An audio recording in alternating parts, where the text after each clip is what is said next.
and you watch this one. I'm not sure what your problem is.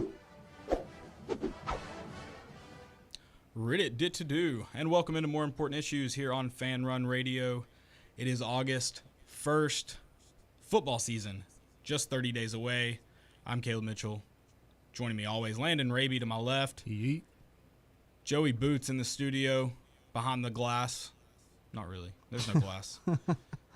It's good to be back here. I wish there was. I'd beat on it like a hockey Oh, yeah, like hockey match, hockey game. Would you hockey be the game? player in that scenario or the fan? Probably the fan. I feel Okay. like it's cooler. I'd hope Joey would throw over a puck for me. Have you seen that video? I think it's a high. I think we talked about this actually on one show. The high schooler in a state championship match game. Why did you call it a match? Threw me off. I don't know. It sounded weird in my head, and then I was like, "That's not right." Yeah, I don't think it's right at all. I don't know if he scores a game-winning goal, but he goes over the glass to celebrate with the student section. It's electric. I mean, one of the more legendary moves I've ever seen, especially It'd be considering. hard to get over the glass. I don't know how he did it. He had to get a boost. Do you know what I'm talking about, Joey? You're a yeah. You're a Northeastern hockey guy. Yeah. Dude, I'm telling you, hockey game environments, right around Thanksgiving time, you catch a classic, dude, they're good. I really wish. You're talking about high school yeah, specifically. high school hockey games. Yeah, I don't care about professional or collegiate hockey, really. Just high school hockey. It's fun up there, dude. I mean, it's so rowdy. I know which video you're talking about. You know, Yeah. like skates off and like the student section like mobs towards them. It's pretty awesome. It's a good time. It's as rowdy as you can get, really. I think mean, an in-school hockey, I just keep wanting to say match, is that would be awesome. That would be electric. I think it's the factor of, to fans, hockey I think takes more finesse than you kind of realize on the surface. Mm-hmm. And I think even to fans who understand that, I think when you walk into an arena that is set for hockey, you have the ice, you have the glass. I think it's just a bloodbath. It's the that arena becomes the Roman Coliseum, and everyone's just ready to see blood. But then you mentioned finesse, and like you wouldn't think finesse is a big part of it because of like the guys playing it usually have no teeth. You wouldn't think they're very finesse. Yeah, I mean these are soccer players are called foot fairies. These are borderline foot fairies. They just also can hit and they fight but the moves they perform, pretty they're light on their feet. They're ballerinas. yeah. I mean, Do you agree with that as a guy who grew up around hockey? I mean, I know you're getting at. I don't know that hockey players themselves would feel too good about. No, I mean, and I'm not saying that they are that. I'm just saying in terms of the skill it takes to play the game. It's definitely one of the most. I don't think you realize because there's a lot of people that just like rank athletic ability and have never stepped foot That's the hardest even sport in ever. roller like hockey skates. Like you get that down first and then talk, but like that's if you are a normal person and you've never used those, good luck. Now go do it on like microbladed sized on ice and then changing direction. I mean, it's once you realize how hard it is and you've tried to skate, you have a little different appreciation for it. Yeah, I'm an above average skater. Are you? I'm an above average skater, and even just the move of skating backwards. I can skate backwards. I can turn backwards. But how fast they move backwards, the things outside of skating that you have to do during a hockey game, doing that backwards absolutely blows my mind. Yeah. And Forwards, still impressive, but the backward playing defense on an ice rink is incredible. Yeah. There's just something about being that close. I mean, like, just you banging on the boards. You're just. I mean, there's always a good sensibility of just physical. I mean, like you're not going to go to a hockey game and be like, man, I'm not going to see any big hit. Right. Like it. I mean, No one wants to really see goals at a hockey game. They want to see a bloodbath. yeah. I mean, a good snipe, Sure. from far away is always sick. Top shelf. But if you left and the score was 1-0, 0-0, and there were 13 fights, oh my God, you'd be happy. dude, Well, that's season why tickets, it's big please. up north. It's the Big Ten football, Sure. Right. Yeah. basically. Sure. Bloodbath. Yeah. Not a lot of scoring. Bloodbath. I hope Ross Kivett's listening to this. He gave me a hard time about hockey. Just I hope you guys got to listen to. We had our official reunion with our guy Ross Kivett. He's back in Knoxville. We'll talk more about that. But We hugged, we kissed. yeah, dude, kiss me through the phone. But yeah, he gave me a hard time. we made plans to go to an Ice Bears game. I'm going to hold him to that. Okay. He's got money now. I think he buys us a nice box, food and drink included. Sure, yeah. He's he's not only a paid coach now, he also has an investment property. That's the kind of friend you want. Yeah. He's probably got 2 investment properties. He's definitely now. got a boat, or he's gonna get a boat. So Or he can use Mike Eckler's boat. that too. Yeah. Does he want to invest in our bar by Nealand? Oh, yes. I was thinking One of many. I was I'm just thinking saying. just Okay, be a hold on. sponsor for the show. We have to do an ad read for Ross Gibbett. Okay, I don't think we ever settled on a name. Bar by Nealand. Whoa. That's a sick name. That is a sick name. And it can be taken 2 different ways. Literally by Nealand or this bar was made by You think that's and copyright? for Nealand. Let's find out. I think Let's we see could if they argue it. cease and desist us. We can poke the bear a little bit. Spell it differently. Spell it Knee land. BYE. I don't think Ba is copyrighted. No, I just mean like the. Oh, that's cool. if Like you a say- bye week. If you say like, there you go. If you say by Nealand, they might be like, hey, we have nothing to do with this. Oh, but you're saying like someone bye, like dies you're at the leaving, you go there. Sure. Okay. Or we can throw a comma in there. I mean, I think there's some small font maybe out front. I like a good little semicolon. Yeah. Good. Just bar, BAR, semicolon. I Or just question mark. Bar? Bar? That's all you got to say. Just like, bar? I think we're getting close to Morgan Wallen. Like this bar Ooh. is. That bar. Let's name it that bar. Yeah. Okay. I like that. This The bar, bar. that bar, the bar, Yeah. a bar. Boy, it is a Thursday. I love how off the rails this show has already Yeah. been. We are minutes into it, and we've got 2 hours to go here. I love it. We are going to talk about Tennessee at some point. Sure, maybe. One thing I wanted to ask before we get into our fall camp, before we do it, there will be studies on the human mind about the way Joe Milton just engulfs a fan base during camp. I mean, he's got Colin Cowherd fully bought in. Oh yeah, I mean Drake May, like they've practiced like what 6 practices, and they're like, oh, He's the done. man. Yeah, he's the guy. And I get it. It is otherworldly to see him throw a football. And I think he's good. This probably sounds like I'm bashing Joe Milton. But you watch Joe Milton in camp, and you go, that's my Heisman winner. That's him. And I'm not saying he can't be that now. He plays in the NFL. But it just hasn't worked out. Michigan thought the same thing. Yeah, Tennessee thought the same thing. he literally beat out a Heisman candidate for the job. True. At Tennessee. True.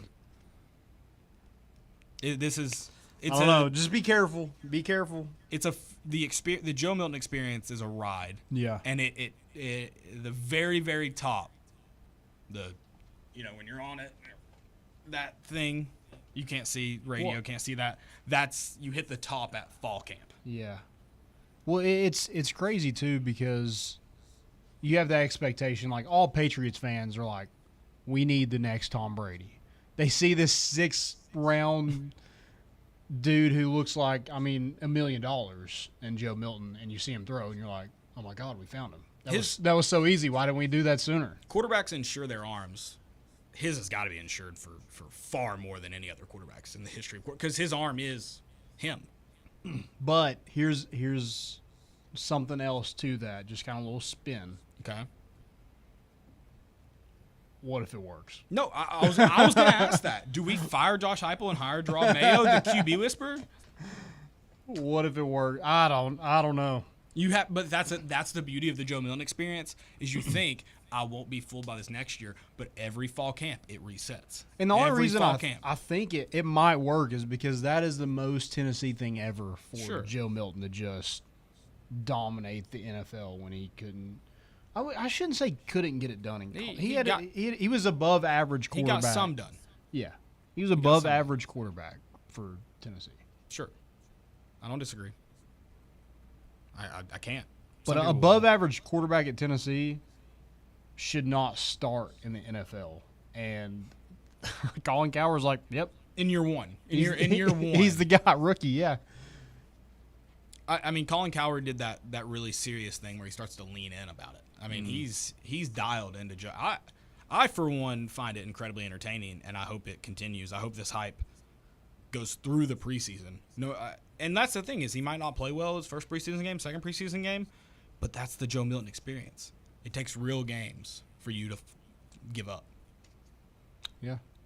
It's a beautiful, I beautiful mean, here's thing. the thing. Besides, I guess Caleb Williams is doing well, but everybody else, like J.J. McCarthy, looks terrible. Apparently, Drake May's bad. I mean, none of those first I just- couple that- quarterbacks are really. This just reminds me that college football not giving access to media sucks. Not that you know saying we could have known or we should have known? not about Joe Milton. I'm just okay. saying in general, you do know a fair. You at least know how everybody's actually doing. Yeah. Whereas with Tennessee right now, we're going to talk about fall camp here, and it's all speculation. It's all this is what they said, or in the little short media what we got to see. It's you're not trying a to full decipher practice. something, and there's You get really, to see some there's highlights. There's not a whole lot to go off of. You're seeing routes on air. You're seeing some tackling drills, maybe some turnover drills. Right. And then you're out of there and you have a media session. Well, they bring up a player in the media session, and they're like, oh, man, like, have we missed out? Like, is this the guy that's going to take the next step? I think you're always going to look for that Jalen Hyatt, who's going to take the next step, especially a guy that's been here. You're always going to look for a Jalen Wright. You know, he had a great year last year. He's kind of that same thing where you see a guy buy in, there was hype around him, you're like, okay, he could have a good season, and he does. But there's a lot of times when you're like, oh, this guy looks like $1 million, and he comes out and he's not. Yeah, well, I mean, that's the thing is you just don't get to see. The Like hit you- rate is not great. Right. You just the NFL training camp, every second of it's filmed, and you don't get to see that at Tennessee. So a lot of it's just guessing. This is what I heard. This is what the players or the coaches said today, and it's all usually pretty. They hold their cards close, and it's unfortunate, but we're going to talk about it because we're 30 days away from football. So stick with us. We'll talk about fall camp after this break. It's More Important Issues here on Fan Run Radio. Okay, so we really need uniforms and equipment for this season. Can I trust you with that? Cool, I'll just order them online.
We are 30 days away from football.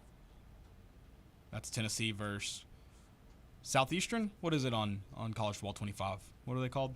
FCS Southeast Pandas. FCS Southeast Pandas. That's who Tricky we play. team. Tricky team on Heisman. Yeah. Watch out for them. It is the Mocs coming to Knoxville all the way from Chattanooga. Power C's. Overseas. Yeah, Um, it's exciting. I mean, you can't. Here's the thing. 12:45 is gonna be a weird time to like. You kind of have that like a noon game. You kind of have the schedule where like, okay, I need to leave at this time to go to the stadium and get there in time for everything. I think you're making this way too complicated, but I'm excited to hear your logic. Well, I just feel like, I mean, now, yes, I'm fine. But when all that's going on, all the tailgating, all the people, What time all the would drink. What time would you normally leave? Noon kickoff, or just before any kickoff. How many minutes before? Usually an hour before we start packing up. Whenever We're gonna pack up. start packing up an hour before. Yeah, We just do that at 11:45 now. I know it's gonna throw me off that first game. Am I? It's just 11:45. It's just a weird time to start a is. game. Oh, I mean, 45. you're we not- do 30 or on the hour. I mean, I Pick guess one. that's fair, but I am cool with 45 extra minutes of tailgating, but I do think that's where my logic. I do think it's coming from. it's weird. It feels like an NFL. I mean, 1 o'clock. I don't know. It probably will 12:45 start feels early. pretty close to 1. 1 feels Okay. late. That's how it goes. So I'd be cool with that. Can we expect a Chattanooga More Important Issues tailgate or? Yeah. Oh, yeah. First game. Yeah. Yeah. If that was like the third game of the year, noon, 12:45 kickoff. We just Your- throw a your boy- cooler out in a tent. Yeah, your boy might not be rolling up for it, but Yeah, we'll be first there. game of the year, August 31st, Making eggs. hot as garbage out there. Oh yeah, We'll be on the river, not on the river, beside the river. yeah, Above. It'd be pretty sick to be on the river. yeah. Above the river kind of sounds cool. Sure. At We some should start point. tailgating on the. It sounds they- like we have money like Ross Kivett. They when you're closed- Saying, oh yeah, we'll be above the river. If Gay Street's still closed, is that just to vehicle traffic? Can we tailgate on Gay Street Bridge and actually be above the river? Isn't Who that, do is we- that not Henley that you guys are right next to? It is, but that one's not closed to traffic. Gay Right, Street is. Right. Oh. We need to get. How do we lobby to allow? Do we have? I mean, I think we have to sign waivers. I guess. So if it does collapse, we can't sue. I'm willing to, personally. Yeah, because I mean, when you jump off something high, you have something to break the water up. The bridge will break the water up. before True, you that get to it. concrete Yeah. is going to hit harder than we would hit. Yes. So that's a good point. Yeah. So we'll be fine. I agree. I'll sign the waiver. I'll sign the It'll waiver. it'll honestly probably feel nice when you fall in. On August 31st, it would. I need more highlights from fall camp. It's all we get, pretty much. I'm not talking about from those who get to enjoy the media sessions. I'm saying Vol Films, VFL Films.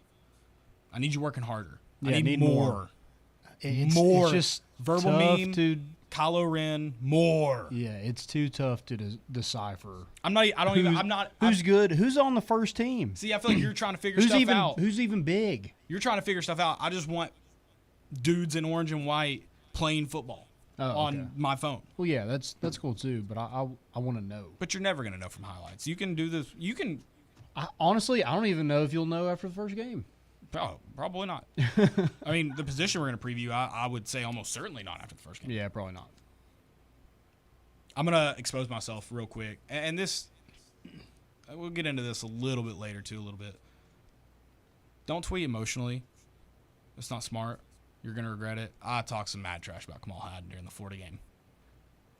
And I'm not saying the things I didn't say were right, but maybe some things I added on were just pure emotion. And I would like to apologize. And I'm an idiot. Would you like to walk back your statement at this time? The mean parts of my statement, I would like to walk back, yes. Okay. The rest of it, I only regret saying it, not what I said. So you only regret it during the Florida game, not during the South Carolina game in 2022. I didn't tweet during that. Okay. But did you say anything? I want to apologize for what I say under my breath Okay. or yell where other fans can hear me. Okay. I was just seeing how far we could get this walk back to. Yeah. I mean, I probably have a few things I should, but I don't know if I'm willing to yet. Okay. Yeah. Camp kicked off Thursday, though, so day 2 wrapped up. It's, like, I mean, I am excited for it just because it means we're closer to football season. But I guess the more we talk about it, you're kind of like, let's just get to the games. Yeah. Yeah, you just kind of want to, like, obviously the big storyline is going to be your quarterback no matter what. But Tennessee does have a big storyline with Nico, only starting one game, and there is hype, but there's not. I feel like there's not enough. Here's something we can talk about. Speaking of that, Nico, I'm not dogging you, but let's go win some games on the road before we say we love to play on the road. yeah. Yeah, the clip farming there is bad. Yeah. I mean, that is just gonna. That clip is. Yeah. Like Every Oklahoma stadium- fans are gonna if we don't Every pull it stadium off. he plays in this year, the coach is going to bring that up. Well, here's the thing. Yes, but like he just said he liked playing on the road. Is there anything wrong with that? There's not anything wrong with it. It's just let's win some road games first. Okay. And he didn't call. It wasn't like it was the week before a game, and he was like, Yeah, he's- "I'd love to Yeah, go. I'm he glad got this is an asked away game." about playing on the road It's a broad and question. He likes the pressure. yeah, what's he supposed to say? To be fair, he didn't just say I like playing on the road. He said I'm more excited to play road games than in Neyland. To be fair, Yeah. I don't think it was bad. I don't. Think, I mean, the like, guy to came Joey's from point, California to Tennessee. Dude obviously likes to travel, so whatever. Bless you. Bless you. Thank you. Now, I don't think it wasn't talking trash like Joey said. It wasn't bad to your point. Mm-hmm. It's just one of those things. Casey Clausen didn't get the name Iceman because he liked winning on the road. He got it because he won on the road. Yeah. I agree. I agree with what you're saying. Also think it's not as bad as like I don't lose games in the state of Florida like Joe Milton. It's did. not. It's not quite as bad. Okay. But it is one of those things. Let's win more games in Florida before we say things like that. Okay. Yeah. Especially a regular season game that we haven't won in 20 years. Yeah, and also winning on the road has not been easy for Josh Heupel. So Correct. maybe he's just putting Nico his, hasn't played a road game yet. true. Maybe he's just putting his coach at ease. He's like, hey, Fair. It's my turn. I got it. I mean, I believe in the guy. I'd like to win first. Okay. Yeah, I agree with that. I mean, I hope maybe he goes and wins them all on the road. I don't know. I like the confidence, but like you said, got to see it. I mean, what happens when an unstoppable force meets an immovable object? We'll find out when the Vols head to Athens, Georgia. I guess that is disrespectful to the other teams we play away. And I don't even really know if that's true after seeing Hunter Inslee run through that wall. It's true. So Back to your point. Do you wish there was more hype for Nico? I'm I like the just. I loved it. Get to the game. yeah, I agree. I expected it to be more, like from national media. But they're like, That's fair. I mean, Paul Feinbaum's willing to say that Arch Manning is like the second best quarterback in the country besides Quinn Ewers, That's Which not is- not shocking though. which is insane to me. It's not shocking. Jackson Arnold is getting more love than Nico. Nico was, I mean, I know like ratings aren't everything, but he was the number one player in the country. I also think I feel like he had more like attention back as a prospect still. Like I feel like it's gone down since like there was like the He did is sit the a number year. one quarterback. Yeah, I just mean like just in that time passing, I feel like it was more hype before he officially committed or Yeah. just as a recruit, and now it's like that Yeah, maybe it's like worn out. It's like I think they're old news. Could be more. I think it also has to do with especially from the national perspective, and I don't necessarily fault them. There's not a ton of expectations on this Tennessee team. There's some expectations to make a college football playoff, but that's not the consensus. I was listening to something earlier. I forget what it was, but it was like if Tennessee wants to make the college football playoff, they have to go 1-1 against Georgia and Alabama. And I was like, I mean, I don't know if you've like looked at the top 12, but I don't. Sure. I don't entirely agree with that. I think from a just general football perspective, knowing what I think I know about this Tennessee team, knowing that they probably drop a game they're not supposed to, Okay. I think you look at that. And that's the thing, too, is Alabama's a very winnable game. I'm not willing to say that about Georgia. No. Alabama's a very winnable game. But I think you look at that and you're thinking that's kind of a game you'd like to win. But also by the time you play them, you're kind of in a position where you've knocked out a lot of those. Which way are they going games? So I don't know if that's entirely true, but from a perspective of, we've talked about it, 9-3 doesn't guarantee you a playoff spot. But also if your losses are Oklahoma, Georgia, Alabama, you could very well be. Yeah. But I don't think there's a ton of hype. I will say this about the wide receivers. I mean, there's a new wide receiver that gets mentioned about every day so far during fall camp. And I have no clue who's going to play, who's not going to play. I mean, I wouldn't be shocked if they just go out and play the 3 same receivers like they've done the past couple of years.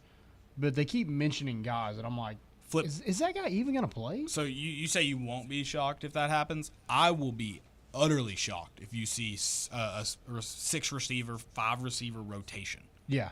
I will be completely shocked. Yeah. I think you could see 4 very easily. Yeah. That's not been uncommon for Heupel. But But he sticks with his 3 guys. Yeah, it was like Caleb Webb was in the he ran with the ones today. I mean, that doesn't really mean anything, A but lot of hype around Chaz Nimrod. and then Chaz Nimrod gets mentioned. And it's like, I mean, Chaz Nimrod gets mentioned in like, is he going to be the starter type? yeah, Mention. yeah. They're And like, I yeah, don't- he's a different player, and I'm like, I mean, who's out? Because I was under the impression that, you know, no offense to those guys, but I just assumed like they were surpassed by those freshmen. Right, and I don't think that's past the, it's not that it's not a possibility. I think though too that's part of, are those guys, they've been around the program for a while. Yeah. And are they bought in? Are they in a position to kind of, whether it's take the next step or just pushing guys? And when you're pushing guys, you get opportunities. And so that's kind of my, like, I was going to ask that. Chaz Nimrod is now being talked about. Again, this is all speculation. Nothing. It's not like the coaches. Heupel hadn't come out and said it. Kelsey Pope hadn't come out. But being, quote unquote, rumored to be a potential starter, what is his role on this team? Because I didn't see that. I will say, I said I was shocked if I see a receiver rotation. I guess I should say a frequent rotation. I think you saw more guys last year than you ever have. Yeah, but that was also due to injury. Somewhat due to injury, but even past that, you still saw a plethora of rotation, like much more than think. I mean, year one, you literally saw the same 3 guys every down. Yeah, I just think like once, I mean, obviously that slot guy runs a lot. Like he has a lot going on. So I think you need somebody at that slot to kind of fill in at times. But when Brew McCoy went down, I think there was kind of like, oh God, like what do we do? And that was the time where Dante Thornton was still in the slot. Yeah. And then you move him over, and then he gets hurt. It was toward the end of the year, but I just didn't think like you had I shouldn't say great option, because I think those guys played fine in the roles, but it couldn't run at the pace that I think Josh Heupel wanted it to. Well, I think last year, especially post-injury, but I mean, even when you look at Brew McCoy's not what you had out of Jalen Hyatt in 2022. He's not necessarily Marquez Callaway. You can go to him literally every down. Yeah. He's not that type of guy. So I think last year, while Squirrel played really good, he wasn't a premier guy. And so I think it felt like you had a lot of wide receivers that just kind of did their job, knowing that could play above and beyond. They weren't a crucial deep threat. A lot of that had to do with couldn't catch the ball on deep balls. Yeah. They weren't make a guy miss and go score type receivers. And is there a guy on this team that's this year that is that guy this year? I would like to find out. I don't think it's for talking about Chaz, going back to Chaz Nimrod. Like, what is his role? Maybe he is that slot. He plays more downs because you see more rotations there. Mm-hmm. I don't think it's Chaz Nimrod. I mean, maybe I'll be shocked. Yeah, I'm interested to see kind of what it looks like, because, I mean, if you're trying to decipher what's going on at fall camp, you have no clue. I'm ready to be proven wrong. I did not think, which there wasn't. And then there's a highlight, one of the few, of Chris Brazzell catching a deep ball. Right. So, which, I mean, catching a deep ball is one step forward from last year. Just a lot of struggles, and even thought back to the Iowa game, and it wasn't so much a bad catch. It was more of a bad route. He didn't put himself in a position to make a great catch. Nico had a long bomb that should have been caught for a touchdown that Ramel Keaton came in on. Shouldn't have came in, at least that early. Then he drops it, trying to make what became a difficult catch. Shouldn't have been a difficult catch. yeah. Or I don't even know if I wouldn't use the word difficult. really, but not easy. It should have been literally fall into your hands easy. And so hopefully, I hope the catching woes are gone. You do have the same quarterback all year. Not that you didn't last year, but looking at the bowl game, you have the same quarterback all year. Hopefully, no injuries. And as much as I'm not using this as an excuse, you practice with it. You caught the balls in practice. It shouldn't have been a problem. You don't have a guy that can throw it a million miles an hour by just flicking his wrist. Yeah. So that can't, if you want to try and use that as an excuse, it can't be this year. Well, also, like, I mean, and maybe there's a little bit more to, like, them mentioning guys like that. Because maybe players see that and, like, oh, man, like, I need to get mentioned in there. I'm not, like, I think there's more competition where there's no taking a day off. There's no, Sure. I mean, you drop 2 or 3 passes. I mean, there's a There's a guy. 5-star Mike Matthews waiting to take your spot. I think that's going to be big for this receiving group is that at the very minimum, I think there'll be plenty behind you pushing you. Yeah. I love that we just basically did another receiver preview. Right. Well, I was going to say that next. You talk about hype. The only real conversations that I've seen about camp have been about the wide receivers and quarterbacks. Yeah. When you talk about talk of the town, it's those groups. Mm-hmm. It's not even really those groups. It's Nico and then the wide receivers. It's one group and Nico. So Knoxville, I know you're not happy with Paul Feinbaum there on SEC Network, Landon, but Knoxville is Nico mania. Nico Yeah, craze. it's more of like national media that I'm not seeing. I mean, like, he's Taylor Swift right now in Knoxville. and he kind of has been since He's going to sell out 100,000 seat stadiums 8 times this year, 7 times, because we got to play a stupid neutral site game. but it's not even going to be his favorite place to play in. That stings. Yeah, If we don't win at home, that's also going to be brought up. Thank you for reminding me that he also said that part of it. I appreciate it. yeah. Maybe that changes. He hasn't played in Neyland yet. He's He's played in snaps. Neyland. He hasn't started in Neyland. He hasn't started in Neyland. He hasn't He heard his hasn't played a name. meaningful snap in Neyland. Do we get a? Who's our? So I guess it's Boo. You still have Brew too. Oh my gosh. Boo Brew. You can do the Nico. You can do that. You can be a lot of boos this year. Joey, you gonna be chanting Nico? No. It You needs to be chant one, has to be Brew? one syllable. Yeah. I do think we go lays, at least for one game. We lay it out. Like a bunch of them or just one?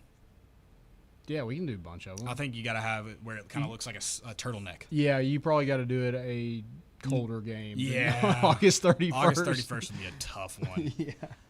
I do want to mention Brew McCoy as well again. He is the. Did they change? Did it just used to be Moonshine Cookies? Now it's Moonshine Mountain Cookie? I don't know. I think that's. Checking it? Check it.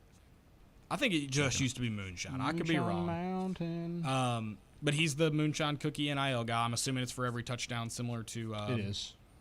Was Was it Squirrel? No. Was Squirrel not last year? Last year was Kamal Haddon interception. Oh. The year before was, oh my gosh. Cedric Tillman? Cedric Tillman touchdown, and he got injured. So Moonshine is a curse. Brew McCoy's already been injured. Hopefully that doesn't happen. Here's the thing, though. It reminded me because this happened last year. Similarly, Brew McCoy had an NIL deal where something with like the AED monitors, you know, if he scored a touchdown, one got provided to community or school or something. I tweeted it. I was like, I mean, lives are on the line if Brew McCoy doesn't score touchdowns. Did people just die last year because Brew McCoy got injured? Are there schools going without AED kits because Brew McCoy got injured? Also, like, That seems kind of like a disturbing NIL deal. like, Great for Brew, by the way. if he has a That's cool of him. really good year and has 10 touchdowns, I mean, all we're given is 10? Like, that just seems just like such a low number to be saving Well- lives, like you said. Oh, yeah, true. Yeah. Yeah. Maybe it was more than one for every touchdown. Okay. That's a good point. But at the same time, he also didn't score touchdowns because he was injured. Yeah. And that's not a knock on Brew. Great for Brew. Love he did that. But the company, that's kind of stingy. Yeah. Like, yeah, we'll start giving these away if you can win football games. He's like, I already made my money. Sure. It was also always Moonshine Mountain. Really? At least back to Cedric Tillman. I mean, Are you on Twitter? no. Oh, okay. Google.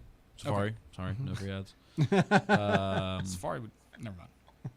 Is that? I mean, Same it's thing. Apple's browser, right? Yeah. Not Google. You don't Google things? We're literally Does giving Safari them an ad. does Safari have a search engine? What do you use on your phone? I mean, I type it in, but it goes to a Google page when I type it in the search bar, the URL bar. Oh, yeah, I guess you're right. I don't know. I don't know. Well, someone said that to me the other day. They said, look it up on Safari, and I assumed they meant Google, but just type it in your Safari URL bar. I don't know. Now I'm stumped. I have no clue. But yeah, we did just give them an ad, so A lot of ads. shout out. Maybe we'll trend up on the Google SEO search engines. Okay. Search engine optimization. Mm, Yeah, big words. I love big words. Can't say 'em. Pause. Can't read them. I would like to go ahead and note Brew McCoy is slowly but surely becoming. He kind of already is my favorite Tennessee player. Yeah, and he's wearing 5 now. See, I don't like that. I kind of like 15 because like that's the dog number. That's true. That's true. Hendon was also a dog. But not the same way that Juwan was. No, Whereas Brew was a similar. He had the dog ability that Juwan did. Yeah, but like Juwan would step on somebody. I don't think Brew McCoy would step on anybody's helmet after he ran over him. Like I think like Juwan was a different. He might against Vanderbilt. That's what Yeah, Juwan did it to. I think there's a different demeanor. Like I think he's more toward Hendon than. I don't know. Have you seen the man block? They block viciously. Yeah, I guess playing the game, but like passion and personality, I feel like he's more Hendon. I mean, sure to the media, but man, that guy puts on a football helmet and Yeah, He's that's a true. dog. That's true. junkyard I kind of dog. just like. I mean, I guess B5, but a lot of people bought those Brew jerseys. Yeah, that's unfortunate. Yeah, so I guess you got to be careful with buying those. It is just a shirt. It is. And It he is. can just cover the one now. Yeah, just tape over it. Orange tape. He didn't like go 7. That's true. That's a good point. I don't have any. I would never feel sorry for someone that bought a jersey and then was upset that the player changed their number. Are y'all Jersey guys? No, I did buy a Xander one. Shout out Xander. I got one on right now. Do you? Oh, wow. It's a Xander one. Oh, wow. Yeah. Shout out Xander. Shout out. It I washed it twice. It kind of shrunk up. Mine shrunk and- up a little bit. Yeah, so I think I'm good with the XL. Yeah. I just noticed mine got shorter because mine was a I will dress. never buy another XL in this kind of shirt, but hey, Fair. Looks good. it's fun. But I don't feel bad for people who buy jerseys or jerseys because you're actively making the choice to do so. Yeah, Just wait till the player's retired and they can't ever change their number. that's true. Seems Also, logical to don't- me. I think you watch doing that because you can the transfer portal and everything. That too, and that's the thing is maybe I don't know, Landon, you did this with a name that we won't speak about on this show, but Do it. We haven't done it in so long. We used to have a counter. no, not that one. No, he didn't buy that jersey. No, I no, God, I wouldn't. he's pay gotten $5 he's for gotten that. mentioned a lot this week though. He has some people. I don't know trauma. It's weird. No, it was Henry Toto that Landon bought a jersey from. But think about it. If you just gotten an 11, would have worked for Jalen Hyatt. Could have been Josh Dobbs. That's true. But at the time, I mean, I guess I just have an issue just buying. Not really buying, but like I did the, I forget what it was, but somebody did a sports book, and if you did a bet, then Fanatics. yeah, And you got that. and then you got a Bryce jersey. Young jersey. I got a Bryce Young jersey, so I just need to stop buying jerseys. Period. But I guess mean, is my opinion. also Bryce Young's probably going to play for Carolina for a unless long you time. come on the show, then I'll likely. buy a jersey. Jerseys are. I really don't feel bad for jerseys at all because they're $30. It's a shirt, yeah. The jerseys I have a little bit of leeway, but I'm also thinking we know, especially in the NFL, that player could be traded tomorrow, and that's not their fault, or they could change their number, which would suck. But Well, the good thing about like, so you can buy the Lays. There's also Keenan Peely. There's Jackson Moy.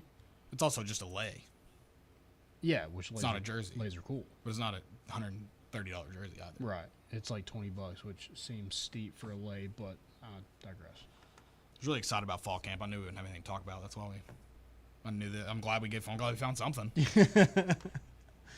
I'm so ready. I'm so ready for August 31st. I mean, this is getting brutal. Just the heat of the summer.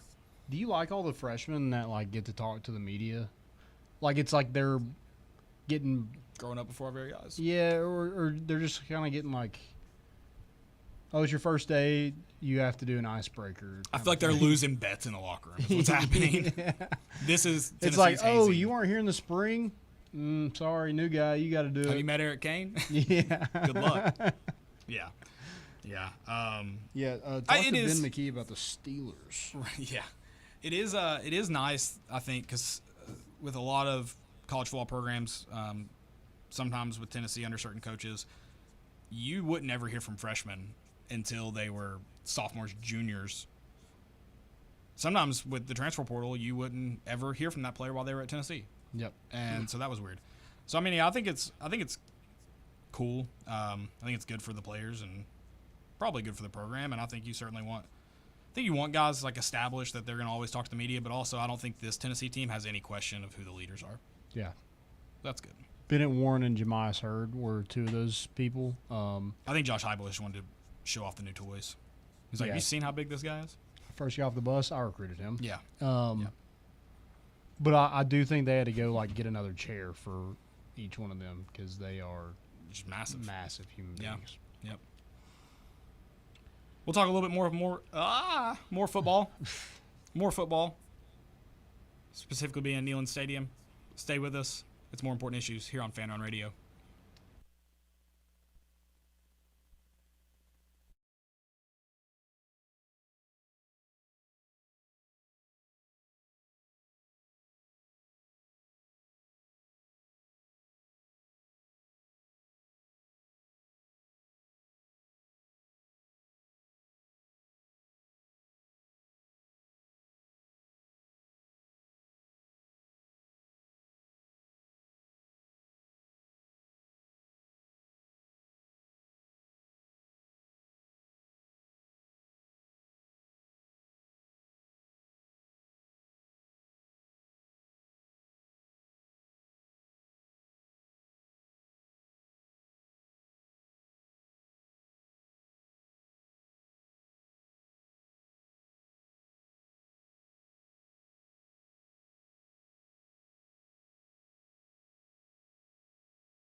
Splish.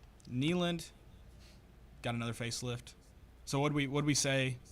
Can we do that on the radio? We compared I guess Neyland got a nose job this time around. Okay. I guess I won't say what we compared the letters to last time, just in case. Be safe. You know, for the kids. You know. The letters were spectacular. Yeah. I mean, here's the thing. I guess it looks cool. I don't know if it was needed. I didn't realize they were on the press box before. I guess it makes sense, but I Yeah. didn't realize that. Yeah, I think it's a good, like, I guess, Just something to add on. tribute. Keep an Allen sign in business. Yeah, sure. Yeah, I think it's cool. I don't really care one way or the other, honestly. Here's my thing though. If you were gonna do it, shout out to Danny White. Didn't use the stupid Nike font. He did not. If they had used the Nike font, I would have lost my mind. And I thought about that. If they had tried to use the Nike font and the Vols letters, I might have went up there and torn them down myself. Yeah, you had to go with old school. But a lot of stadiums have that home of whatever. Sure. So I didn't. Some people were like, I wish it said volunteers. Well, you're just kind of being picky. Do you say go Volunteers? Like, what do you say? Go Vols. Exactly. I mean, if you're gonna top out volunteers, just say home of the Tennessee Volunteers. Make it the whole thing. Right. Home of the University of Tennessee Volunteers. Yeah. Home of the flagship university for the state of Tennessee, the University of Tennessee Volunteers. Then you go full on. Formerly Yeah. known as East Tennessee University, formerly known as Blunt College. I think we start taking up like windows of the press box with letters. Yeah, the people, they won't even be able to watch the game anymore. Yeah. It's just covered. See nothing on the opposite side of the 40. I mean, Morgan Wallen's gonna throw a chair out the window just so he can see through the letter. It's gonna get nuts up there. No, I think it's cool. I'm curious if they add anything to the other side since they did that, or if both of them say it, or if Yeah, one of them. I was wondering that. Also, will they light up?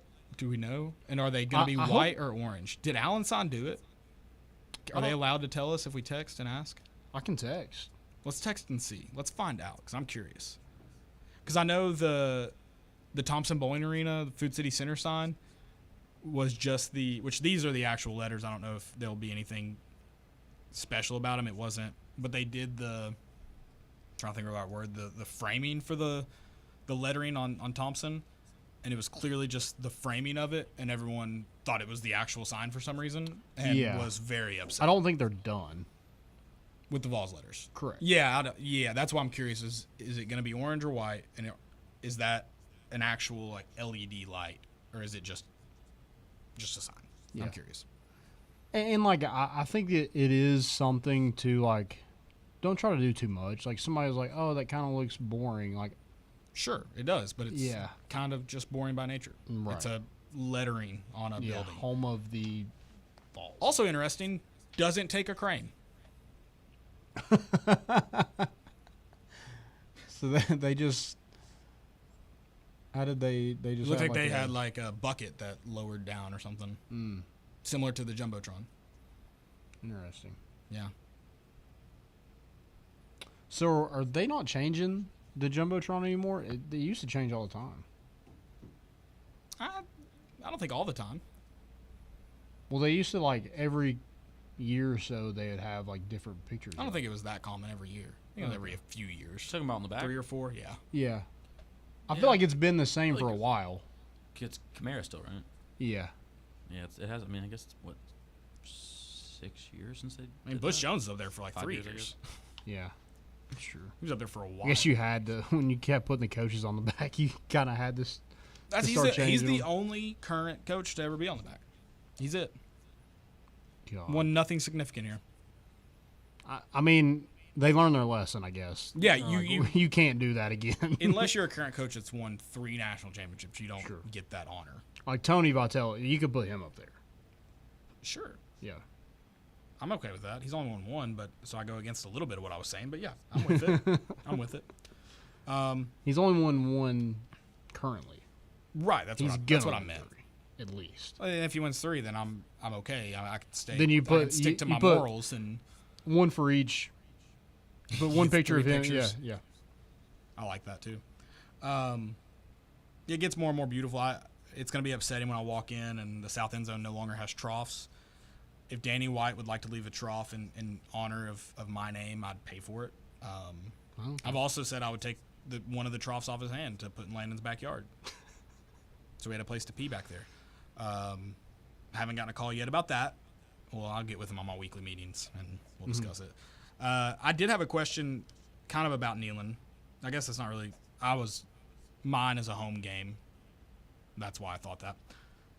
What game this year do you want to win the most, personally? It could be because of playoff implications. It could be because of whatever. But just in terms of this is what you personally have circled for maybe a family in town that you're taking to the first game or I don't know. But whatever your reasoning is, doesn't have to be about Tennessee being a college football playoff contender or winner. What's your – I'm dying to win this game. I mean, it's easy to say Florida or Alabama. They're at home. Selfishly, I do really want to, and I don't think this surpasses Florida or Alabama, but I definitely want to win that Arkansas game because we're going. Okay. I cannot go through. That's a good one. I've been in Vanderbilt when we've lost. I've been in the swamp when we've lost, and it's pretty. And South Carolina. Those three have miserable. Stop going to games. Yeah, I didn't realize. miserable. I hadn't really. I mean, I was at all three of those too, but I've seen more road wins than you, Landon. That's true. I don't know what the percentage would be, but I've seen more road wins. So How many? obviously LSU, South Carolina in 15. But you left. I did leave early, but I was there. but I was there. You had no faith. I was right outside the stadium. You have no faith. I potentially could have gotten frostbite. That's not a lie. That's true. I had a rain jacket and it was 10 degrees. It wasn't 10, but it was cold. It was snowing in Columbia. Kentucky, in 19 you were there, but Kentucky in 15. No. South Carolina 14, Kentucky 15. LSU. LSU. Is that it? I guess that's it. Have we been to a Vanderbilt? We've been to a Vanderbilt game and we've won, right? I've only been to one, I think. Oh God, we need to rewrite that wrong. It's just during Thanksgiving week. It's it's hard. And tickets are pretty expensive. Right. It's one of those games now where you have to buy them like the day of. For sure. That's the only way to get them like you used to be able to for cheap. Yeah. I would say I've seen us lose at A&M. I would say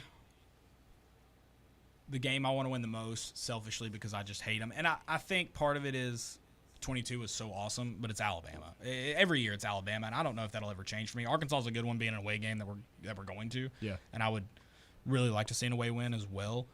But I think forever and ever, it's always going to be I want to beat Alabama so bad. First year Saban's not there. I know we're not going to storm the field. I know it's not going to be – it's probably going to be more calming than it was exciting like in 2022 this time around. But I would love nothing more than to beat Alabama. I agree. That's my number Yeah. one. You have one, Joey, you're dying for? You'd be willing to die I will for beat it? Arkansas, so yeah.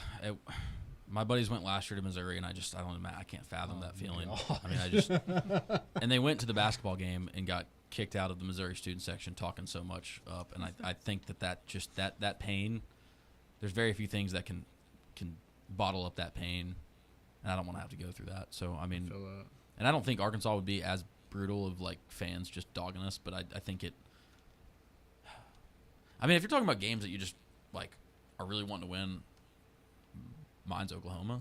Okay. I know it's kind of like, yeah, I mean, you could pick 5 games because you want to win every game, obviously. But Josh Heupels might be Oklahoma too. yeah, I mean, there's going to be. I mean, we'll get some good story coverage about that, and like, And Nico's probably he wants yeah, to play on the road. I mean, yeah, it sets you off on such a good start that you're like, okay, like this team struggled in away environments. It's a young team. If you could go and do it, and then like vibes are high because you can ride that Neyland wave kind of in terms of Florida and Alabama, and again, you can say you want to go win in Georgia. That's a whole different conversation. But realistic games, they are itching to win that just sets the season. Oklahoma's obviously your first true test as long as we get past Yeah. NC State. It's your first true road test for sure, no matter what. I do take it back about Josh Heupel saying Oklahoma. He would definitely say the most basic coach speak. The next one, Chattanooga, definitely is. That's the biggest game right now, Yeah. for sure. Florida's my second one, just because after you almost think you should be at a point where you definitely should be borderline, or not borderline. At the very minimum, you should be splitting games with them. Yeah. But also, they're in such a point in their program. Really, you should be 3-0 after this year against them. But boy, don't be 1-2. Please don't be 1-2. Mm-hmm. Yeah, that'd be rough. It'd be devastating. It would be devastating. It would hurt. It'd be Michael Scott.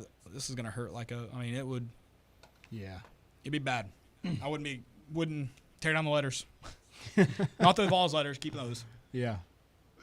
But home of, take them.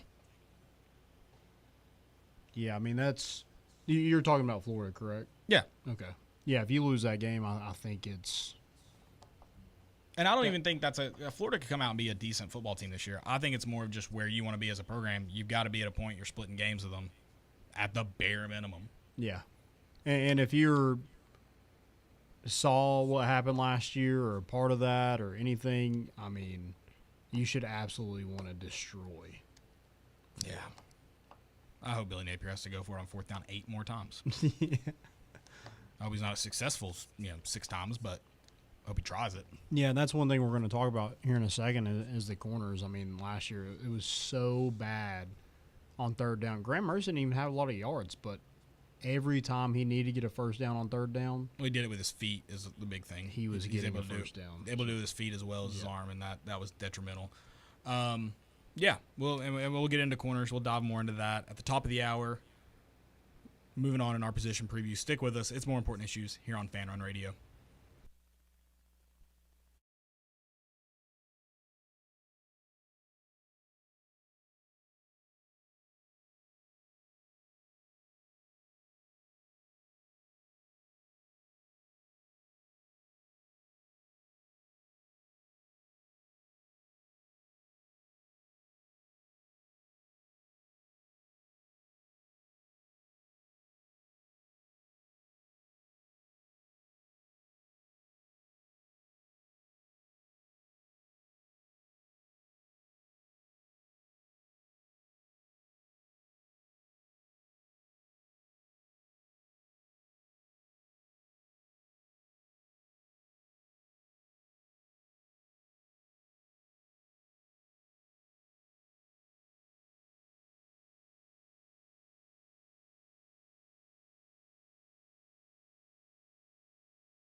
preview some. Sort of. The home of the Vols is going to have a little more to it. That's all we can say. That's all We've we can been say. threatened with MURDER if we say more. Yeah. So And this is just for do not repeat this to anybody. that with like an emoji that implied things. Yeah. Yeah. So I think everyone's going to like the additions to it. Well, Yeah, some of the additions to it. I think the home of the Vols is going to look cool. For sure. Really cool. For sure. I think people are going to be happy with it. Stay tuned. Not too much. Kind of a subtle like Yeah, like yeah. the Vols letters. There's It's not going to like, be fireworks shooting out of it. yeah, it's not like a big showy thing. That's why people like them so much. Right. It's just like a nice Touch. addition. Yeah. Chef's kiss, as the youngins say today. Yeah. Let's get into our position preview here. We continue on, this time moving into the secondary, which we talked about this last week with the corners, or with the linebackers, excuse me. They are an important group to Tennessee taking the next step.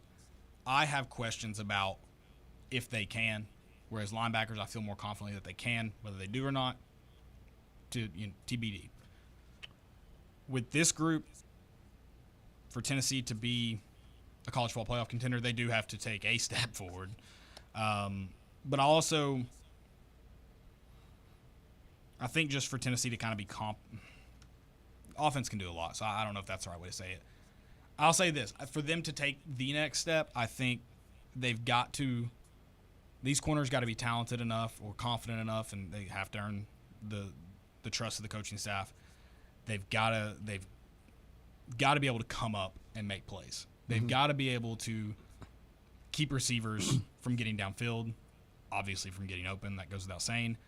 Early on downs. You got to give time for James Pierce to get back there. Give time for Amari Thomas to flush the quarterback out of the pocket. And especially on third down. There's nothing more demoralizing. And that's my third and mediums. You got to give them time. You got to be confident enough. Coaching staff has to be confident enough in you. You got to play in front of the sticks. You have to be able to do that. And then going into kind of progressing with this group, then you got to be able to go up and make a tackle in open field, especially against a guy who's just not an exceptional runner. Yeah.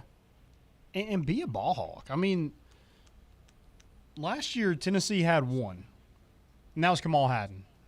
Caleb walked back to his comments that he said during that Florida game.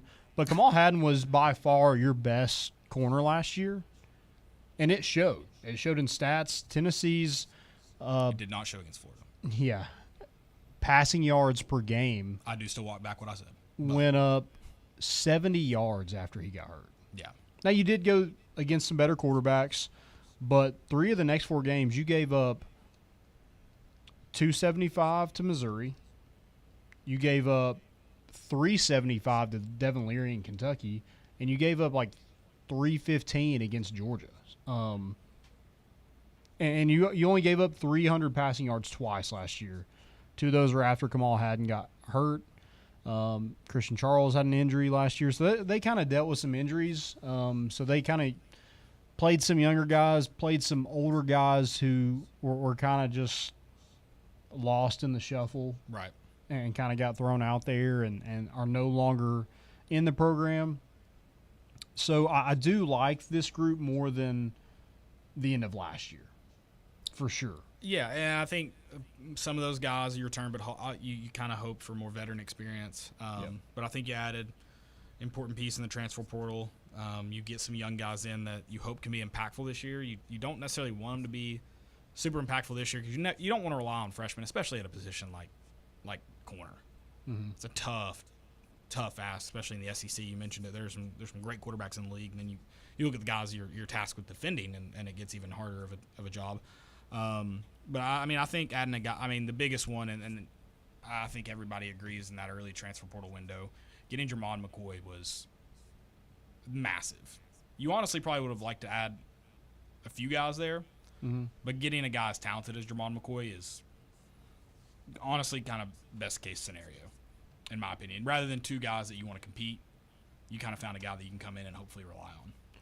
Yeah, was a freshman All-American at corner and signed with Oregon State as a receiver, or kind of an athlete, but he played mostly receiver in high school. So the ball skills were there, and made the adjustment. He's kind of a bigger corner, like 160, or not 160, 6 foot, 90 something pounds. 160 is yeah, Justin Martin when he came in as a freshman. Yeah, Emmanuel Mosley as an NFL corner. Yeah. Sorry, but he Emmanuel. played in 12 games last year, started 5, and had a number of pass breakups, had 2 interceptions at Oregon State. So that kind of Power 5 experience is something that I think helps. Now, this group has some experience. Like Jalen McMurray, the DB from Temple, comes in. He had 90 tackles in his career so far. Which like is he's done well. I think he was second team all conference while he was at Temple. So I think he's played a lot of college football. Now it's not the SEC. I get that, but I think he's a guy that you can rely on, and a guy that you're probably not going to have start. But I think he's a quality body in that group where I think you can depend on him to go make you a play when you need it. Sure, and At least a tackle. I mean, he's got 90 of them, so just make a tackle. yeah, he should be able to figure that one out. Yeah, I mean, I think when you look at this group as a whole, there's a lot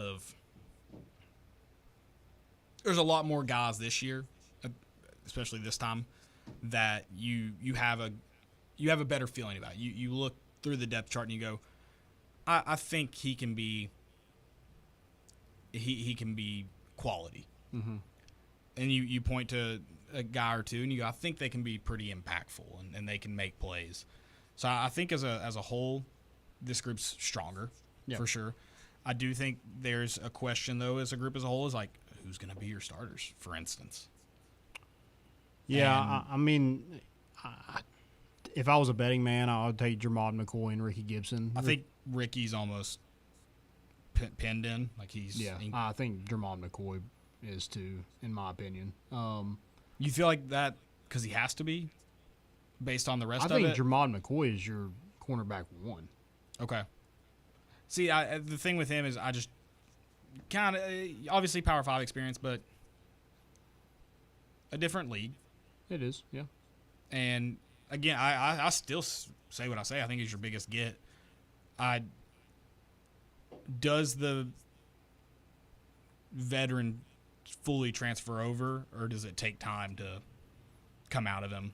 Yeah. That's my only question about a guy that hadn't been I around as long. I do think it's big to get a guy that is just coming off his freshman season. He was productive at the Power 5 level. Right. And you have multiple years with him in your program where you can kind of – it's not like a one-and-done type guy. Right. Same with Lance Hurd at tackle. Like, you don't have to – like, he's not giving you just one season here. Yeah. So I think that helps out in the portal. Now, Jalen McMurray, I think he has 2 years of eligibility left. So, but he's like a redshirt junior. So, played a lot of college football in his college career. Ricky Gibson he didn't look out of place last year. I think there was definitely some. I think he showed flashes. There wasn't much consistency to him, but I think he showed flashes. And that was nobody. But also, Ricky Gibson was one of those guys felt like trial by fire. He was more called upon rather than just went out and earned it. Yeah.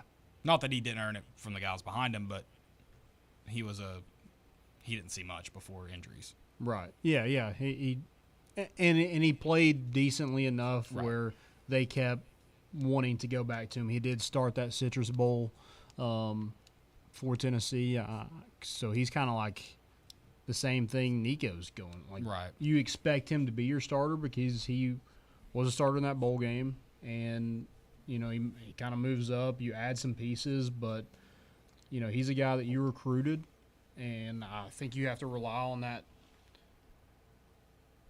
development. And you would think I think he played in like all 12 games. A lot were on special teams, but in that Florida game, he was in there like in a pivotal time. Like, it wasn't a time where you're just like, oh yeah, just go get a couple reps in. It was they were actually throwing the football still. Right. So, I definitely think it's Ricky Gibson and Jermod McCoy, but I think there's some competition there where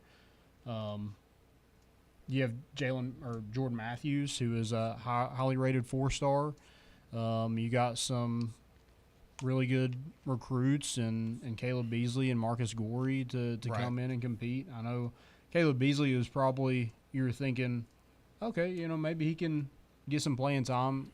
Got hurt during spring practice and has kind of been hampered by injuries, but should be ready to go for fall camp, and we'll see what he can give you. But I think there is competition. There's definitely some talent. I think a lot of it's unproven, and a lot of it, like, those guys just haven't played with one another. Yeah, I going back into starters, I agree with Ricky Gibson 100%. I feel like it almost has to be. Mm-hmm.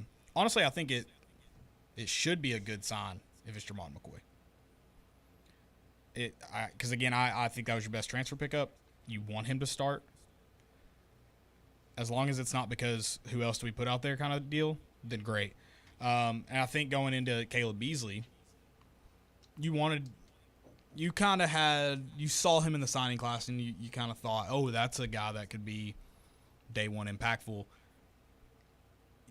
That's not ideal. Going back into what I said as we started with this preview is you don't necessarily want it to be a freshman, at least playing a lot of snaps. Yeah, it doesn't happen very often, and it's happened quite a bit at Tennessee the last few years, and it's not worked well. No. And that's not a knock on Caleb Beasley. We haven't seen him play. Yeah. It's a tough position to play, especially as a freshman. And Alontae Taylor had some growing pains, and now he's a starter in the NFL. So I think it's tough to play in this league. And honestly, I mean, even especially at that position. When you look at the guys who played well as freshmen, Bryce Thompson played well as a freshman. Not that he just was terrible after, but he didn't seem to really play all that much better after that either. Mm-hmm. So yeah. I think that it's just a really, really tough position. Tennessee has had a few guys that, and I know not a lot of people love Willie Martinez. He has brought some guys along when he was here with Butch Jones, and I don't know what it'll take to recreate some of that magic. Hopefully hit on some more guys, but he's done it before. Now, whether that was due to as much to him or player, I'm leaving that alone. There's hope there, and I do think this position group's stronger.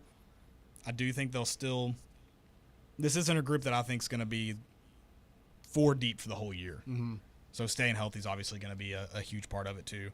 I like how you bring, before you move on. Sorry about that. You bring up Willie Martinez. Willie Martinez does not play freshman very often. No. So the fact that Ricky Gibson even got some playing time last year, I think probably speaks to what they believe. Yeah, but what they believe he can be. Yeah. I don't disagree with that. I was about to say, what was my next point? I think when you look at this group, sure, I would love to see them make interceptions. I would love to see them go find the football and get the ball back to the offense. I'd love to see them force bad throws. But I think more so than what they need to do, again, for the entire defense, for this team to be successful, is they have to just be good enough to allow your defensive line to be impactful. Yeah. Don't let your play take the defensive line out of the game. Make the defensive line force the bad throws. Then if you get an opportunity, make the most of it. I'm not looking for a ton out of this group. I think it's unreasonable, honestly, to look for a ton out of them. I just think they have to be good enough to give your defensive line a chance to make a play, your front seven, your linebackers, whoever it is. And then the flip side of that, where I do need them to be good, I have questions about because of what we saw last year, is going back into that Graham Mertz Florida game. You have to be able to tackle the quarterback when he gets out of the pocket. And that's a little bit not all on you. I mean, that our defensive line can be better in pursuit. Our linebackers can be better in pursuit. But at the end of the day, you're the guy that holds the edge. Mm-hmm. You've got to be better. Yeah, I think you need to be more aggressive. You need to be more physical out there. I think if you're going against a guy like Brew McCoy in practice every day, there isn't a wide receiver in the country that will do the things to you like Brew McCoy can. So yeah, you should for sure be up for it by now. Yeah. So you have that confidence. You're like, no matter how bad he blocks me, it's not going to do anything like Brew McCoy can do to me. So Right. yeah, I would just like them to be more aggressive. I would like them to jump routes every now and then. If you get beat every now and then, have the confidence be good enough where you're not going to beat me twice. Right. So yeah, go after the ball. You should have a ton of confidence because, like you mentioned, that defensive front is going to be dominant. So being aggressive, playing up, getting in their face, and pressing a little bit every now and then, I think that's gonna lead to interceptions. They think they can just like they know they're gonna have to get it out quick. So if you're pressing and jumping a route, that's a recipe for a pick. Press, don't press, I don't care. Just don't play 8 yards off of them if it's 3rd and 5. Yeah. Please. I mean, RPO slant. I do it on college football all the time. 25. Yeah. Tutty. There is such And thing we as know too that's much real cushion. life. I joked around last night. I went up big against somebody, and I was like, man, this coaching thing's easy. That's all I've got for corners. We'll preview. I don't know if we've discussed previews coming up. I think we're also going to put out a poll. Tell us who you're most excited for at that corner position, who you think is going to perform the best this season. I know this isn't a position that everyone's really all that fired up about, more so everybody's worried about, but I think there is some talent there to maybe shock some Tennessee fans and other SEC teams. Are you more worried about corner than safety? I'm just asking. Right. I don't really have a. I am more preference, but- worried with how our corners will play more than our safeties will play. Okay. Going back into, how are we gonna line up on the wide receivers? I guess personnel wise, do you have more faith in the corners or? I think personnel wise, at least the top 2 or 3, I think I like the corners better. Okay. Depth wise, I'd really have to think about that, but I think top 3 wise. Okay. Yeah. It also depends on how much Boo Carter's in the game. Dude, that's all I'm saying. Put him in. He'd be playing stars, corner, and whatever other secondary position he could play right now for me. Yeah, I would just, use that, that Tennessee Medical Center and Yeah. just clone him. Yeah, for sure.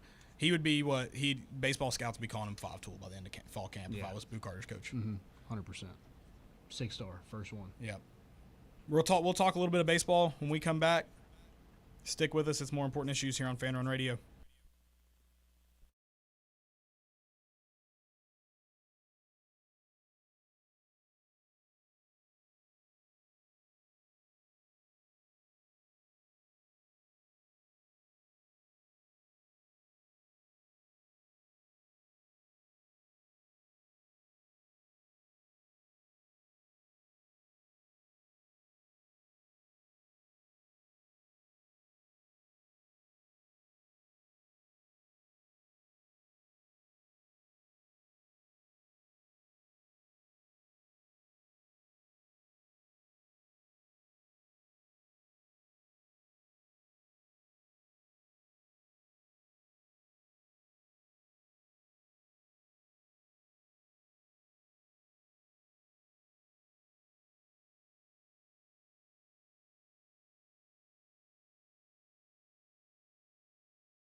video talking a little baseball coaching staff.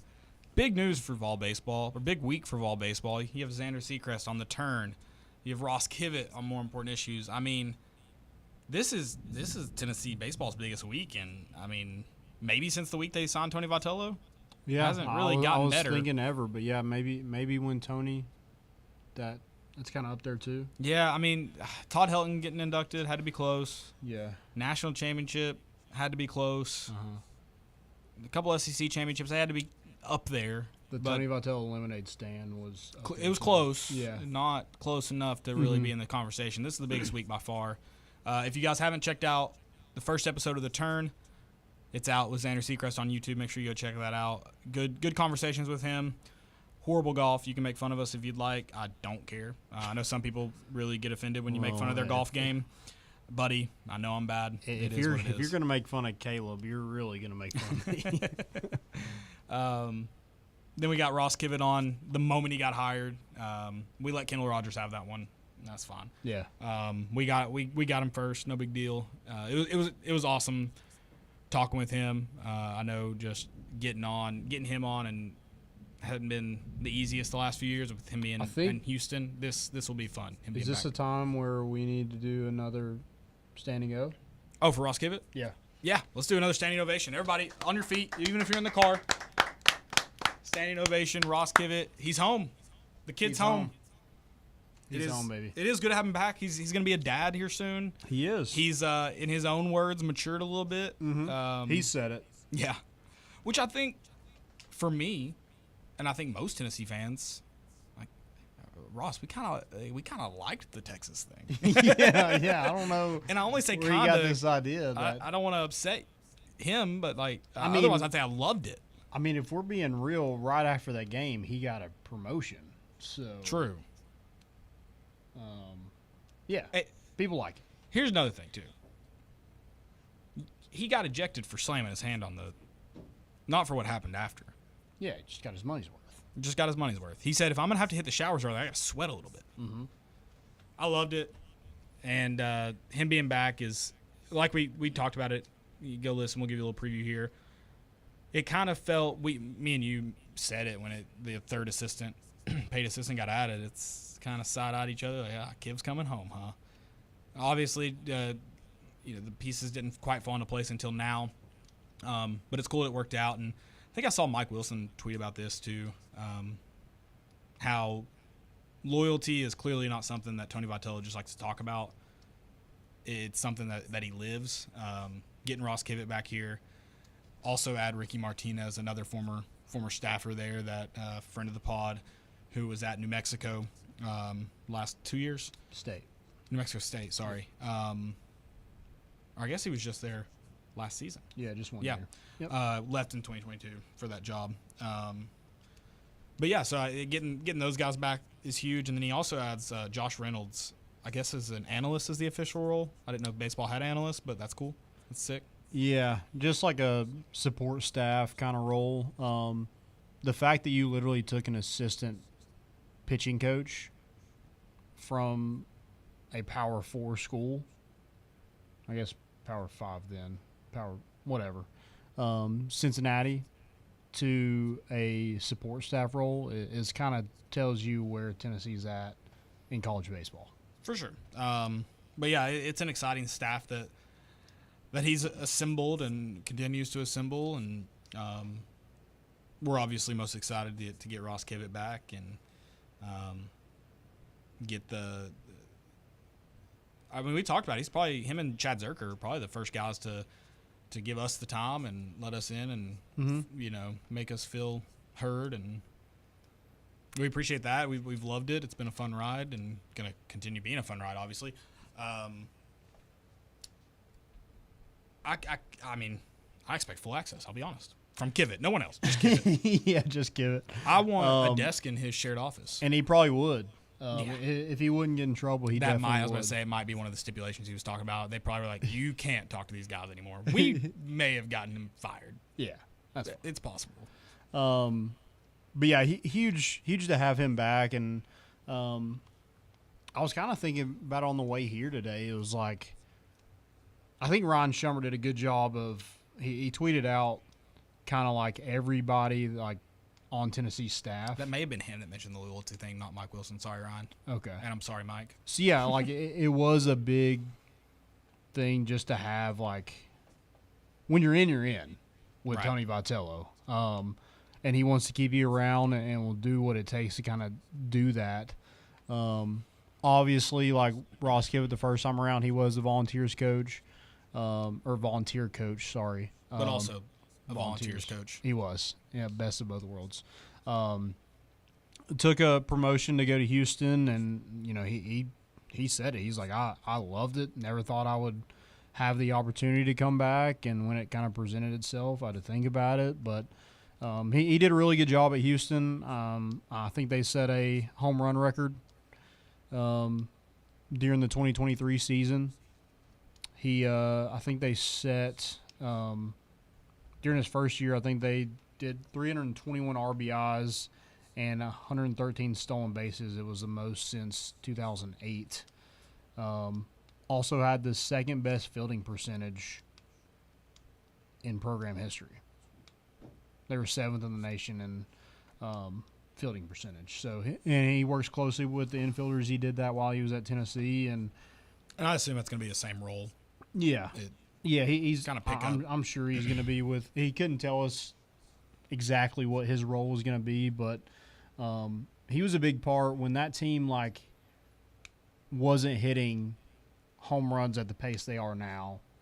They were so sound defensively. Yep. They had good pitchers, had some good hitters, but was so sound defensively where they could win games that were close because they were so good defensively. And he was a big part of that. And, you know, Ricky Martinez, you know, he brings him back, played shortstop at Tennessee, was part of that 2019. That kind of got the ball rolling for that national championship run that we went on this year.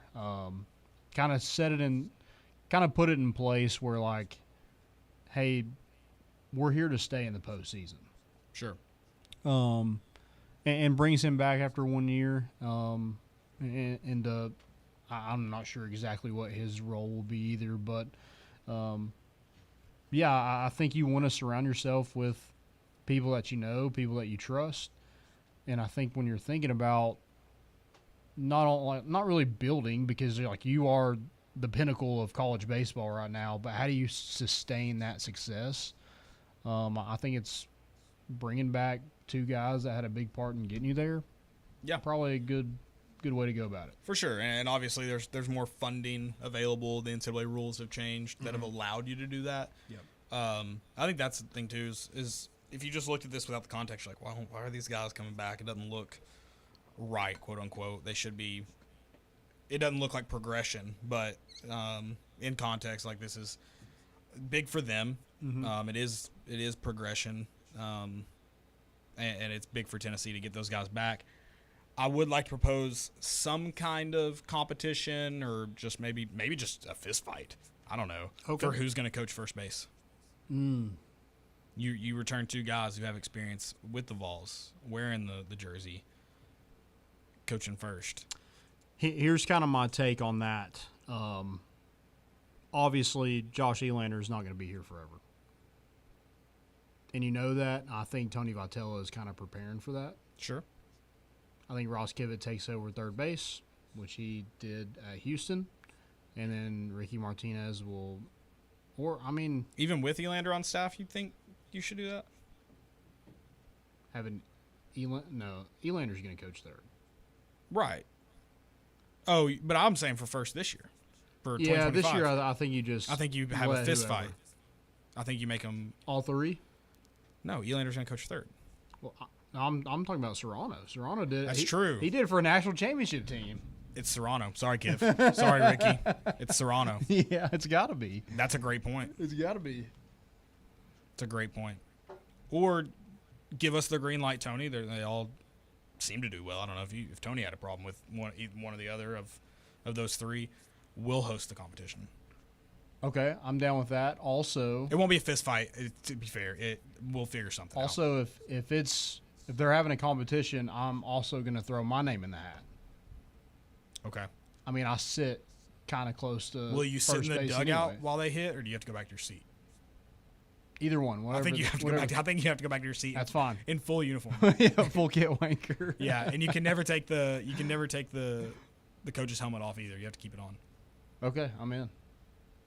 Also, I kind of just want one of those helmets. They're kind of sick. I'd probably wear it everywhere. Not really. I might. I'd wear it while golfing. I don't. Even, you hear a four call, you just stand there. I don't have to move for that. Those helmets seem very not. They seem like they're doing just a lot of looks. Like, I don't want to see anybody get hit in the head wearing one, but I'm kind of curious. What would it do? Yeah, I think it's kind of like a bicycle helmet. Like, I mean, it might help you a little bit, but if you're going to hit the pavement that hard, Right. More just like it's. See, I don't even think it does that much. It's not strapped down. It's not tight. Yeah, it probably just comes straight off. Right. When you're trying to dodge the ball, it comes Right. straight off and then hits you right in the head. Yeah. I guess you're just hoping when it falls off, it gets in the way of the ball. Yeah. Is your hope. Yeah. Use it as a shield. Right. Yeah. Big things for Tennessee baseball. I just think they continue to add like big additions, and I know we love Kiv and Ricky for coming on the show and just being a part of it. But I do think that is two big additions. For number one, I think Kiv is a really good coach and will probably have opportunities at some point to be a head coach if he wants to. And Ricky probably the same way. I think he's a younger guy, and I mean he's kind of like that. He was a stud at shortstop. Right. And I think a lot of people kind of just like hang on to his personality. He's kind of like, he's not a big personality, but he's super like cool and genuine, where I think the kids will like or do like Ricky Martinez. And yeah, just two big additions to get back on staff and hopefully another run at another national championship.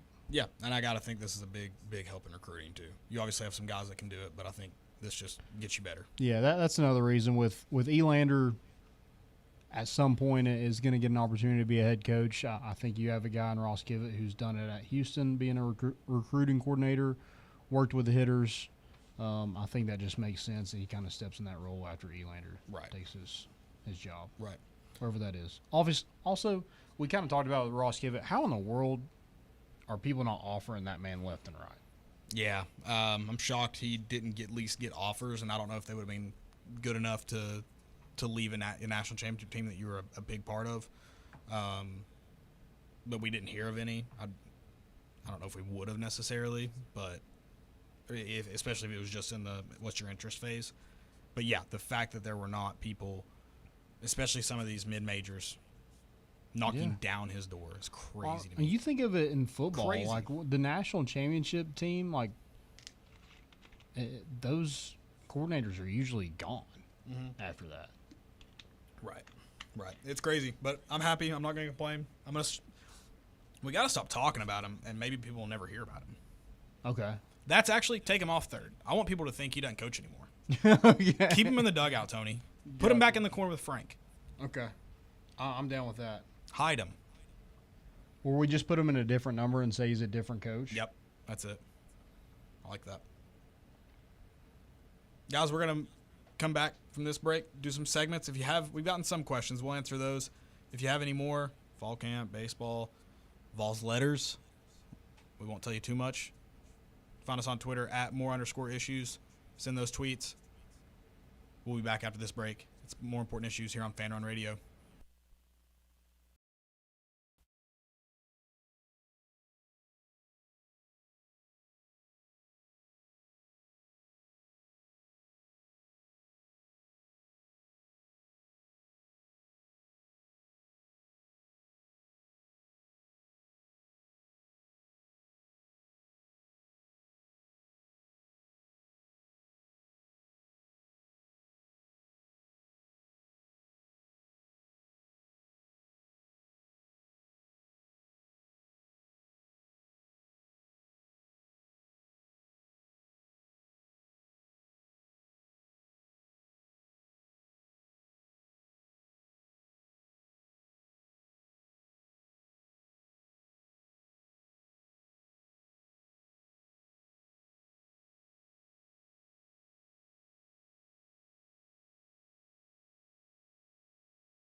segments. I do want to tell you guys about some of my favorite coffee. Grounds Coffee. They're a local coffee roasting company in Kingsport, Tennessee. Owned and operated by 2 educators. If you know educators, you know they love their coffee. You know they love good coffee and great coffee. While they make great coffee, they also want to do something else to support their community. So they give back to a organization called Coalition for Kids. That money goes directly towards they donate 5% of all sales. And that money goes directly towards keeping a classroom at Coalition for Kids stocked with the necessary supplies needed for students. Another way they help with the community is by displaying the artistic talents of the students in those classrooms. That goes into my favorite blend right now, Landon. It's a gold medal blend. I'm loving it right now. I'm really digging it. It's going to be hard to go back to B is for Blueberry. It won't be hard. It'll just be a change for a minute. B is for Blueberry is phenomenal. I'm excited for the Vol Sickle coming up this fall. Gold medal blend, though. It's a special blend. Short time, only available through our golf tournament to support Greater Knoxville Special Olympics. That's coming up. Make sure you sign up. Make sure you get the gold medal blend. Shout out to Grade A Grounds Coffee. Go visit them right now. GradeAGrounds.com. Use promo code GOVOLS, capital G, capital V, GOVOLS. Make sure you check out the gold medal blend while it lasts. Thanks to Grade A Grounds. We're excited. Excited about that golf tournament. Excited about the gold medal blend. Yeah, I'm also excited. I'm fired up. Go sign up for that golf tournament too. Please, please, please. There's enough spots left that if you go sign up, you'll be fine, but you better do it quick. Yep. All right. Questions? We do have. I have a You couple looked at me questions. like I've got them. Yeah, I think you have. Yeah, them. I got them. First one is how long before the Angels put Christian Moore in an LA uniform? That's a question for you. I don't know. Last night was pretty awesome. Yeah, I mean, first pitch single, next pitch double.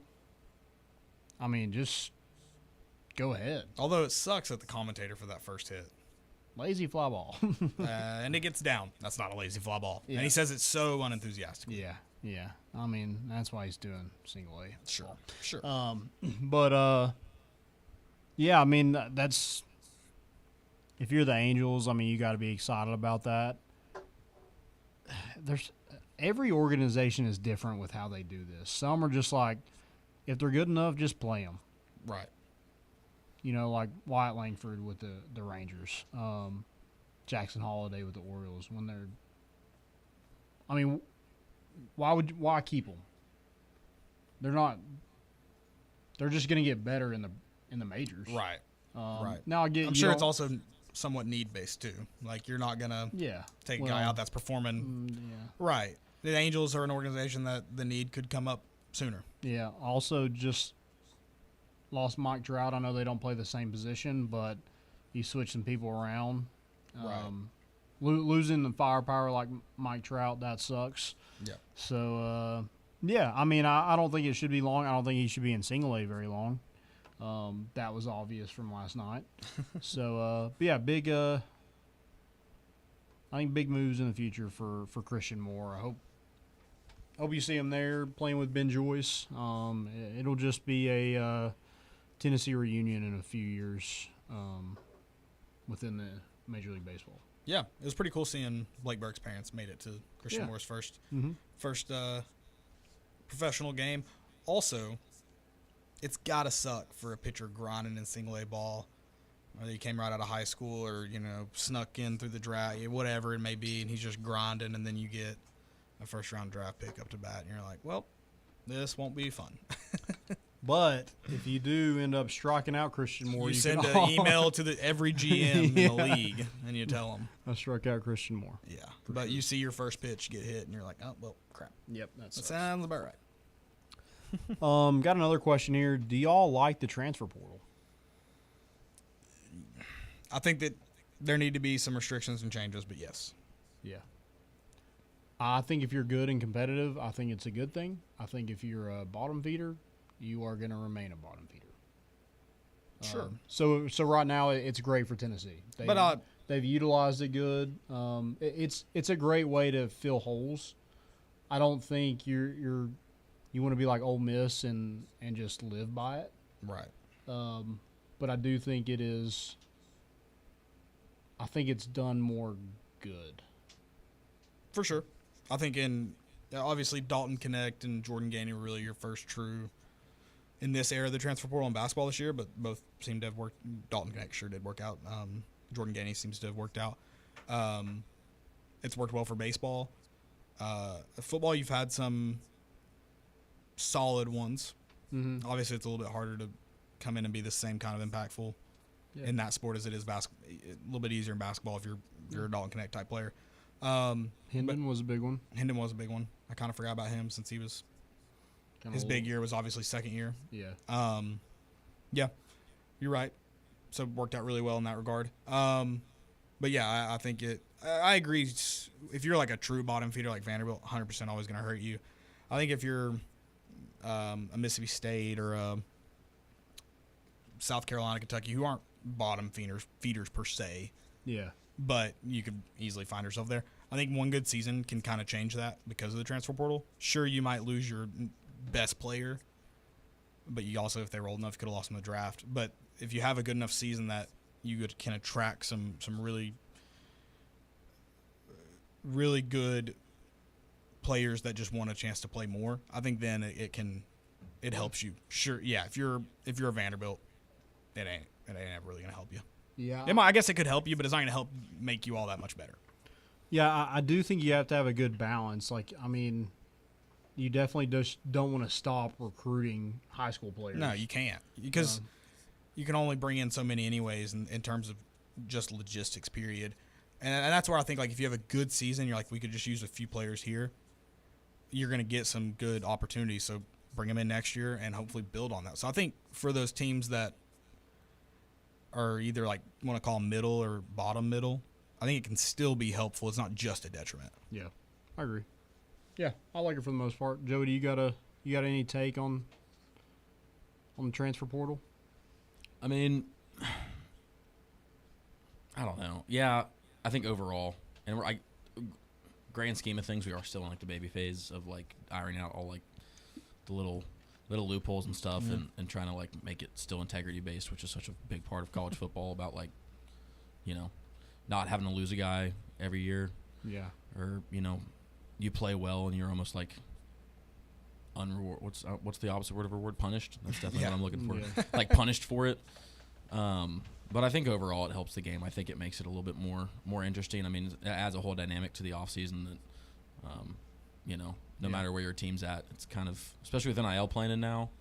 I mean, you look at kind of what Colorado did. I feel like that was the first big jump of like the school that really would have taken years and years and decades to like maybe even ever make prominent, which it still wouldn't. Still went 4-8. And yeah, and still not great, but at least you get a chance to have transfers and use that NIL connection to do both. But yeah, I mean, I think once they start ironing out some of the loopholes and stuff, it's overall going to benefit the game.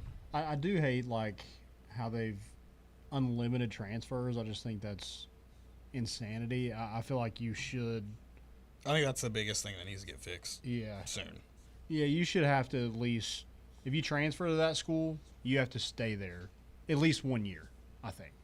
Or like you sign, you have to stay there at least a year. And I don't know how you do it, but somehow detaching distinctively like the athletics part of transferring, like there's been situations obviously where like whether it's locker room issues or whether it's school. I mean, we got to remember these kids are students, right? So I mean, if they're not doing well in school, or if there's grade issues, or if any underlying issues outside of just wanting to go to a different school or play at a better team or take a step back, I think if you can distinct those, I don't really know how, but Yeah, I'm just Well, and I thinking think like to your point though, this you have to, whether it be sit out or whether it be you have to buy out a contract similar to the NFL, like the team you're going to has to buy it out. I mean, that the NCAA can't do that right now, and it's no one's fault but their own and how they're structured. They can't make those rules. They would lose a lawsuit instantly. Mm-hmm.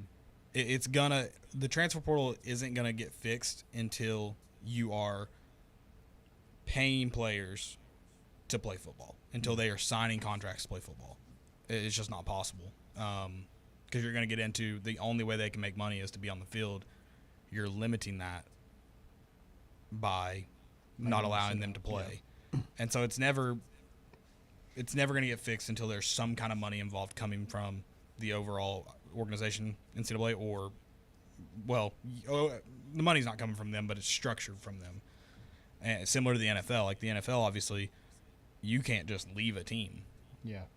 You obviously have a contract signed that has to be traded, bought out, whatever. So it, unfortunately, there's no just fix it.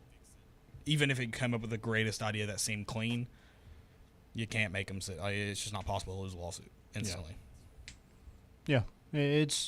I think it needs some rules. It does. I don't think a guy like Caleb Downs, who's a freshman All-American, I mean, I guess he has the right to, but like, there's just something about it that just seems icky, where somebody like that, like, has that much success, then goes to Ohio State. Like, I mean, what is that doing? Right. And I mean, I think there would also, I think it would be beneficial for all of, when you look at every player in college football, not just looking at the top players or looking at individual players, every single college football player, I think it would be better for everyone involved to have restrictions on transferring, to have rules. The problem is, again, goes into contracts and how they're viewed by the NCAA. They can't form a union and agree to these rules because of the way it's set up now. Yeah. But I think it would be better for everyone involved to have more structure and more guidance, because you can be cut off a team because a guy transfers in tomorrow. Yep. And that's not good for everyone. Yep. So, real quick, got some news. Tennessee did land another commit. 3-star defensive lineman Darian Smith. Big offer list: Ohio State, Maryland, Penn State, 6'2", 260 from St. Francis Academy in Baltimore, Maryland. That would be the third player Tennessee has landed from St. Francis in the last couple of years. Dominic Bailey's on, Idris Farouk, who was in the last cycle, and now Darian Smith. So, and then 5-star quarterback Faison Brandon will commit on Saturday between Tennessee, NC State, and some Alabama, I think, and LSU. So, see where he picks. Fingers crossed. Number one player per 247. I have one stupidity, and then I'm done. My stupidity is people are asking the question. I saw this on Twitter the last couple of days. Would you rather have Hooker or Nico starting this season? Guys, what are we doing? yeah, what are we doing? Honestly. That's a crazy question. It's easy. Yep. Easy. Yep. One guy's done it. Guys, go check out Roback, roback.com. Use promo code More Important Issues for 20% off your first purchase. Again, roback.com. Use promo code More Important Issues for 20% off your first purchase. We thank you guys. Anything else? We'll see you next week. Guys. And Sunday. Be there Sunday. Yep. Just not here. Right. There. All right, have a good weekend. We're bringing the boat in, and we out.